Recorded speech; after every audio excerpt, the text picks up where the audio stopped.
Hello friends, वार के पिछले chapter में हमने देखा था कि सियोंग जन के साथ ही उस लड़की की कार में जिन्होंली ने ब्लास्ट करवा दिया था, तो क्या वो मर गई। इस चैप्टर की शुरुआत में हम देखते हैं कि वही लड़की बहुत ही बुरी तरह से घायल हालत में बेहोश पड़ी है और पुरानी बातें सोच रही है जब वो सियोंग जन से मिली थी और केस भी हार गई थी। ये एक फ्लैशबैक सीन है जहाँ पर सियोंग जन इस लड़की से कहता है कि तुम्हें तो लॉ के बारे में सब कुछ पता है, तो फिर तुम मुझसे कैसे हार गई। तभी वो लड़की कहती है कि तुम याकुजा के मेंबर, तुम्हारी इतनी हिम्मत, तुम्हें क्या लगता है कि क्या तुम बहुत ही ज्यादा ग्रेट हो। तब सियोंग जन कहता है कि तुम मेरी ही तारीफ मेरे मुंह से सुनना चाहती हो। तब ये लड़की कहती है कि तुम अपने आप को ज्यादा ही कॉन्फिडेंट समझते हो ना। तभी हम देखते हैं नेक्स्ट सीन में सीधे दिखाया जाता है जहाँ पर ये लड़की बेड में है। यहाँ पर ये लड़की बेड पर लेटी हुई है। अचानक से इसे होश आता है और वो कहती है कि हाँ, मैं कहाँ पर हूँ। तब सियोंग जन कहता है कि तुम उठ गई। ऐसा ही लोग मूवीज में, टीवी शोज पर कहते हैं ना। तभी वो लड़की कहती है कि मैं यहाँ पर क्या कर रही हूँ और वो अपने आप पर ध्यान देती है। ऐसा लगता है कि उसके साथ कुछ हुआ है। अब सियोंग जन कहता है कि क्या तुम्हें कुछ भी याद नहीं है, कल क्या हुआ था। तुमने मेरे साथ बैट लगाई थी और फिर हम दोनों ने इतनी शराब पी।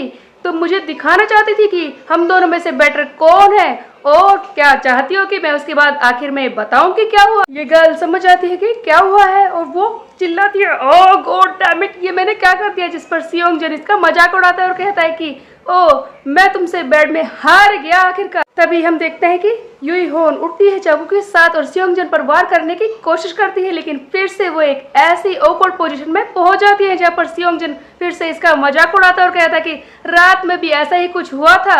और उसके बाद नेक्स्ट सीन में हम देखते हैं कि सियोंग जन ने इसके लिए खाना भी बनाया होता है। दोनों ही खाना खाने के लिए टेबल पर बैठे हैं। वो योन पूछती है कि ये कौन सी डिश है। तब सियोंग जन बताता है कि इसका नाम है सोबा, ये मेरी मॉम बनाया करती थी। तब हुईयोन कहती है कि ब्रेकफास्ट में ये थोड़ी सी रैंडम नहीं है। तब सियोंग जन कहता है कि इसका टेस्ट इतना अच्छा नहीं बना पाया मैं, क्योंकि ये मेरी मॉम की डिश है और मैं उन्हें ही रेप्लिकेट करने की कोशिश कर रहा था, लेकिन आखिरकार मैं उनकी जैसी नहीं बना पाया। तुम्हें पता है मैं अपनी मॉम के साथ एक रेस्टोरेंट खोलना चाहता था। तब हुईयोन कहती है कि फिर तुमने ऐसा क्यों नहीं किया।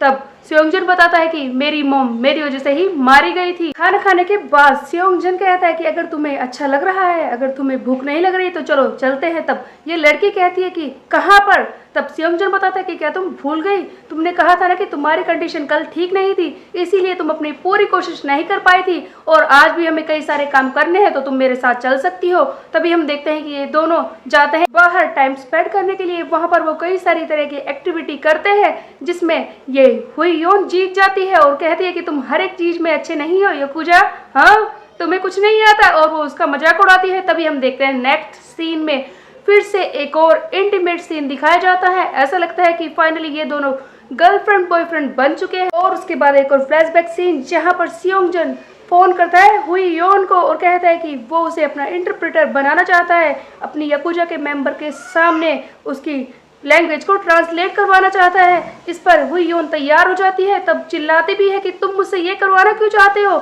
मैं प्रोसिक्यूटर हूँ, ये सब मुझे नहीं करना।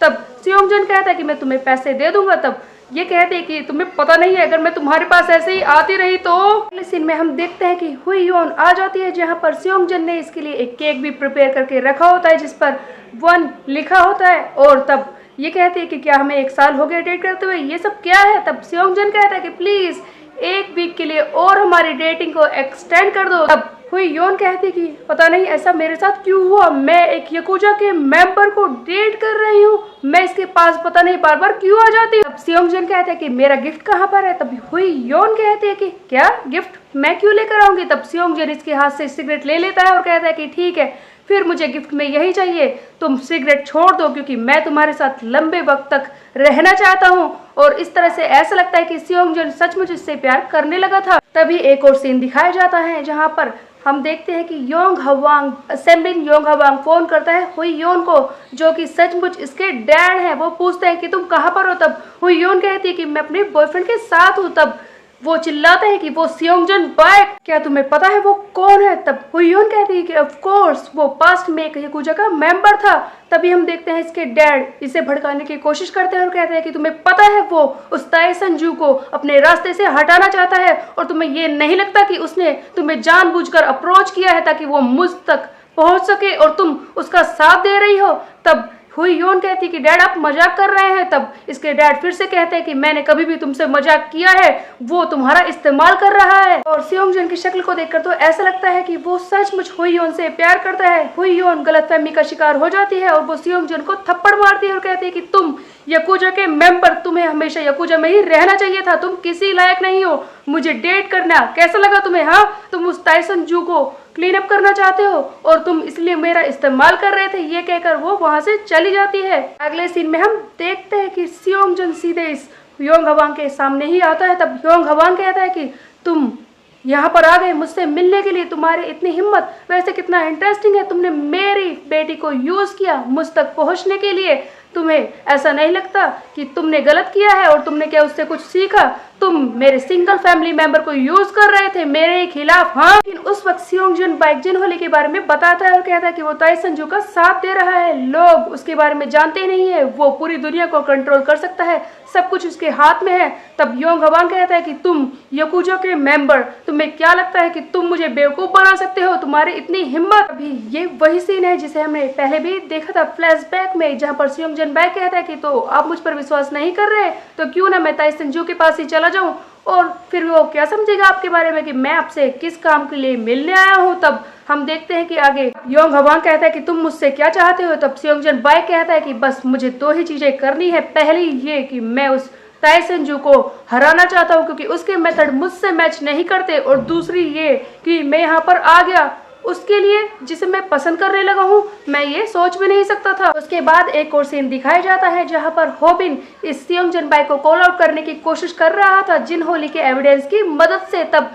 सेयोंगजन ने योंग हवांग को फोन भी किया था और इसने भी वो वीडियो देखी। तब हवांग कहता है कि ये लड़का जो भी कर रहा है ऐसा लगता है कि जिनहोली ने इसे फूल बना दिया है। तब सेयोंगजन बाई कहता है कि ये भी तो वही काम कर रहा है जो मैं करना चाहता हूँ, आखिरकार मैं भी उस ताइसन जू को झुकाना चाहता हूँ, आप इसके साथ खुश मत कीजिए, वैसे भी ये भी तो वही काम कर रहा है जो हम दोनों करना चाहते हैं। और एक और बात है मिस्टर योंग, क्या आप कभी भी उसे बताएंगे कि मैं उसे सचमुच पसंद करता था, मैं उसे सचमुच प्यार करता था? तभी हम देखते हैं वो लड़की आखिरकार मर जाती है। नेक्स्ट सीन में हम देखते हैं गियोल हैन को जो फोन पर बात कर रही है। क्या तुमने सुना? वो प्रोसिक्यूटर लेडी वो मर चुकी है। मैं उसके फ्यूनरल में नहीं गई क्योंकि मुझसे मना किया गया था कि हम पर कोई शक करेगा।